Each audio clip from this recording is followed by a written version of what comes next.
अस्सलाम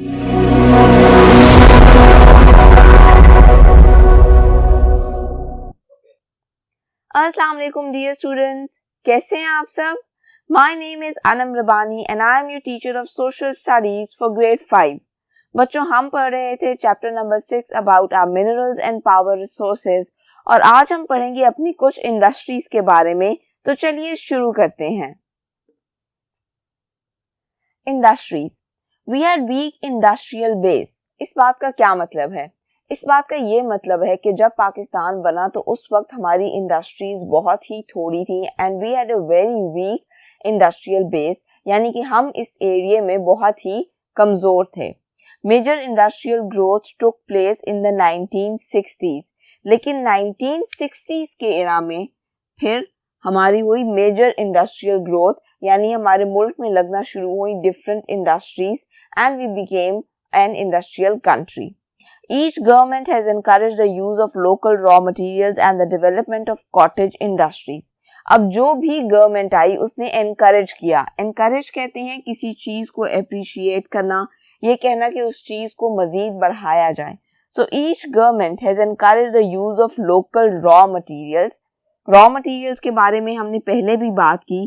कोई भी ऐसी चीज जो कि naturally मौजूद होती है, they could be plants और एनिमल्स जो कि मैन मेड नहीं होती। So has encouraged the use of local raw materials and the development of cottage industries. तो हर गवर्नमेंट ने इस चीज को एनकरेज किया कि आपके मुल्क में जो रॉ मटेरियल्स मौजूद हैं उनको यूज करो अपनी डिफरेंट इंडस्ट्रीज में। और इसके अलावा cottage industries, so cottage industries are small scale industries जो नॉर्मली विलेजेस में ऑपरेट करती हैं। ये उतनी बड़ी इंडस्ट्रीज नहीं होती जितनी हमारी मेजर इंडस्ट्रीज हैं, जैसे सीमेंट हो गया, कुकिंग ऑयल और इस तरह की industries, but these are small scale industries, जैसे कि एम्ब्रॉयडरी की इंडस्ट्री है या कभी कभार थोड़ी बहुत ज्वेलरी की जो डिफरेंट इंडस्ट्रीज होती हैं वो कॉटेज इंडस्ट्रीज में शुमार की जाती हैं। Provides employment for a large section of the population. अब जो हमारी इंडस्ट्रीज हैं वो प्रोवाइड करती हैं हमें एम्प्लॉयमेंट, यानी कि नौकरियां, रोजगार for a large section of the population, हमारी बहुत सी आबादी के लिए। इसलिए इंडस्ट्रीज बहुत जरूरी हैं किसी भी कंट्री की डेवलपमेंट के लिए, क्योंकि जितने ज्यादा लोग आपके एम्प्लॉयड होंगे, नौकरियां करते होंगे, उतनी ही स्ट्रॉन्ग आपकी इकोनॉमी होगी। और अनएम्प्लॉयमेंट कॉज करती है बहुत से इकोनॉमिकल और फाइनेंशियल प्रॉब्लम्स। तो जो हमारी इंडस्ट्रीज हैं वो बहुत से लोगों को रोजगार देती हैं और इसीलिए वो हमारी कंट्री के इकोनॉमी के लिए भी बहुत अच्छी हैं। Talking about a few industries now, first of all cotton, wool and silk, यानी कि वो इंडस्ट्री जिनमें रुई पर काम किया जाता है। सो ह्यूजली इम्पोर्टेंट टू पाकिस्तान। तो हमारी जो इंडस्ट्री कॉटन में डील कर रही है that is extremely important for uh country, क्योंकि हमारी कंट्री का जो एनवायरनमेंट है और यहाँ का जो मौसम है वो बहुत ही अच्छा होता है इसकी फसल के लिए, कॉटन की फसल के लिए। तो इसीलिए ये as a raw material wafer मिकदार में मौजूद है हमारी कंट्री में। अब ये क्योंकि एक लोकल रॉ मटेरियल है जो कि हमारी कंट्री में मौजूद है, तो इसीलिए इसकी इंडस्ट्री भी हमारी कंट्री के लिए और हमारी इकोनॉमी के लिए बहुत ही इम्पोर्टेंट है। अब आपकी बुक में there is a question number 7, which is the largest industry in Pakistan. तो जो कॉटन इंडस्ट्री है और cotton, wool and silk industry है वो लार्जेस्ट इंडस्ट्री है हमारी कंट्री की। Now talking about art silk. Art silk क्या होता है? आर्टिफिशियल सिल्क, यानी कि वो नेचुरली नहीं होता। We import art silk yarn. तो हम क्या करते हैं? हम आर्ट सिल्क यार्न को इम्पोर्ट करते हैं। इम्पोर्ट करने का क्या मतलब होता है? इम्पोर्ट करने का मतलब है किसी दूसरे मुल्क से चीज को मंगवाना। Now there are two things, एक होता है इम्पोर्ट करवाना, एक होता है एक्सपोर्ट करना।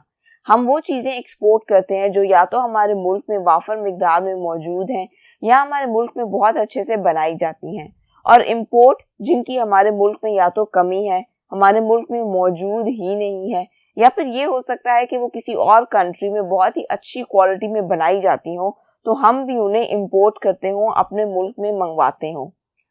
तो जो आर्टिफिशियल सिल्क है वो हम करते हैं import, then we produce a significant quantity of art silk textiles and export them.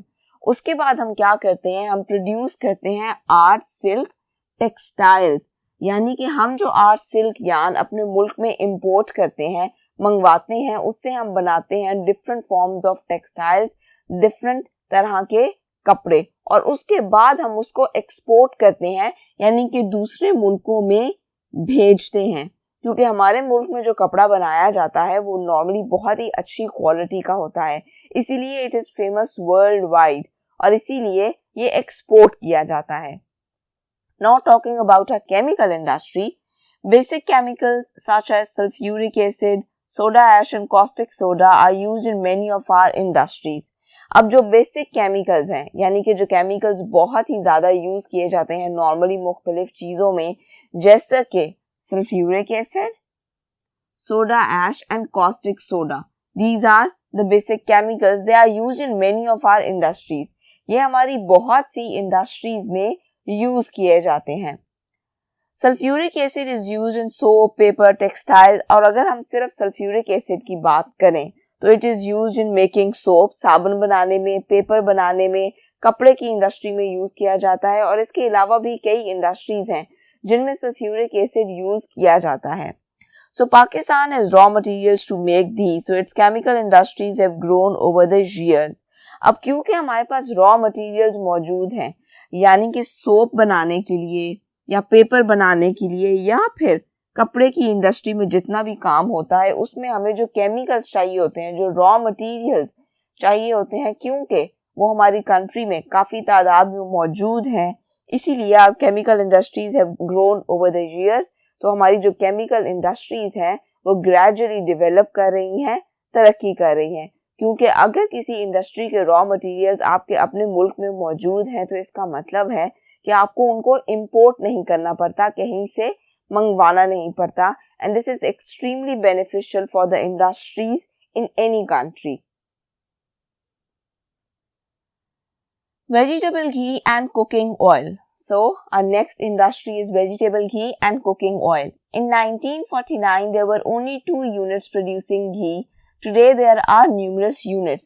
यानी कि पाकिस्तान बनने के 2 साल बाद, पाकिस्तान कब बना? 1947 में। 1949 में हमारे पास सिर्फ 2 ऐसी फैक्ट्रीज थी या 2 यूनिट्स थे ऐसे जहाँ पे घी प्रोड्यूस किया जाता था, बनाया जाता था। Today, there are numerous units. लेकिन आज हमारे पास ऐसे कई यूनिट्स हैं, ऐसी कई फैक्ट्रीज हैं जहाँ पे कुकिंग ऑयल और घी बनाया जाता है। तो मैंने आपको पहले भी बताया कि जिस वक्त हम एज अ कंट्री इंडिया से अलग हुए थे उस वक्त हमारे बहुत से प्रॉब्लम्स थे, फाइनेंशियल एंड इकोनॉमिकल। उनमें से एक बड़ा प्रॉब्लम ये था कि हम इंडस्ट्रियली डेवलप नहीं थे, इसीलिए 1949 में we had only 2 units of ghee producing factories, and then the raw material for cooking oil and ghee is edible oil, 75% of which has to be imported. अब जो raw material है cooking oil बनाने के लिए, that is edible oil. Edible हम किसी भी ऐसी चीज को कहते हैं नॉर्मली जो कि खाई जा सकती है, जो कि खाने के काबिल होती है, उसको हम कहते हैं edible. So cooking oil बनाने के लिए जो raw material है, that is edible oil, 75% of which has to be imported. जिसमें से 75% हमें इंपोर्ट करना पड़ता है, यानी कि दूसरी कंट्री से मंगवाना पड़ता है, और इसीलिए नॉर्मली आपका जो कुकिंग ऑयल है या आपका जो घी है दे आर एक्सपेंसिव, क्योंकि अगर हमने रॉ मटेरियल दूसरी कंट्री से मंगवाना है तो इसका मतलब है कि हमें काफ़ी कॉस्ट पड़ती होगी उसको दूसरी कंट्री से मंगवाने में, और इसीलिए आपके जो कुकिंग ऑयल हैं, जो घी हैं, they are normally expensive. Next industry is fertilisers, खाद बनाने वाली इंडस्ट्री। Natural fertilisers such as cow dung have always been in short supply. अब हमारे जो नेचुरल फर्टिलाइजर्स हैं, यानी कि जो आर्टिफिशियल नहीं है, जो नेचुरली प्रोड्यूस होते हैं, such as cow dung have always been in short supply. जैसे कि काउ डंग, हमारे आज भी ऐसे कई विलेजेस हैं जहाँ पे cow dung as a natural fertiliser use किया जाता है, लेकिन क्योंकि हमारी आबादी बढ़ती जा रही है इसीलिए हमारे नेचुरल फर्टिलाइजर्स अब काफ़ी नहीं होते, and we need to have artificial fertilisers. Now there are many more fertiliser factories, इसीलिए हमारे मुल्क में अब ऐसे कई प्लांट्स लगाए गए हैं, कई यूनिट्स और फैक्ट्रीज लगाई गई हैं जो कि आर्टिफिशियल फर्टिलाइजर्स प्रोड्यूस करती हैं। फर्टिलाइजर्स के साथ साथ इंसेक्टिसाइड्स और पेस्टिसाइड्स भी आ जाते हैं, यानी कि वो स्प्रेज जो फसलों पे मौजूद कीड़ों को मारने के लिए इस्तेमाल किए जाते हैं। Next industry is cement. ये भी हमारी कंट्री की बहुत ही इंपॉर्टेंट इंडस्ट्री है। We have limestone and gypsum which are used to make cement. और ऐसा क्यों है? क्योंकि सीमेंट को बनाने के लिए जो रॉ मटेरियल्स रिक्वायर्ड होते हैं, जैसे कि लाइमस्टोन एंड जिप्सम, ये दोनों रॉ मटेरियल्स हमारी कंट्री में मौजूद हैं। और मैंने आपको पहले भी बताया कि किसी भी इंडस्ट्री के लिए ये बहुत ही बेनिफिशियल होता है कि उसको जो अपनी प्रोडक्ट बनाने के लिए रॉ मटेरियल्स चाहिए वो लोकली मौजूद हो, यानी कि आपकी अपनी कंट्री में मौजूद हो। इंक्रीजिंग पॉपुलेशन, मोर सीमेंट रिक्वायर्ड। तो बच्चों, आपको ये तो आइडिया होगा ही कि हमारी जो पॉपुलेशन है, आबादी है, वो दिन ब दिन बढ़ती जा रही है।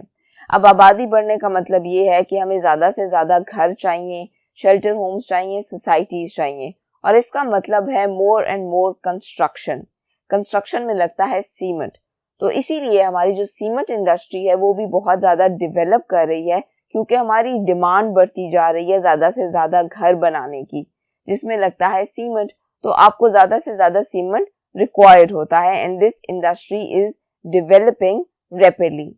तो बच्चों, आज के लेक्चर में इतनी ही इंडस्ट्रीज, बाकी की इंडस्ट्रीज के बारे में हम बात करेंगे अपने नेक्स्ट लेक्चर में।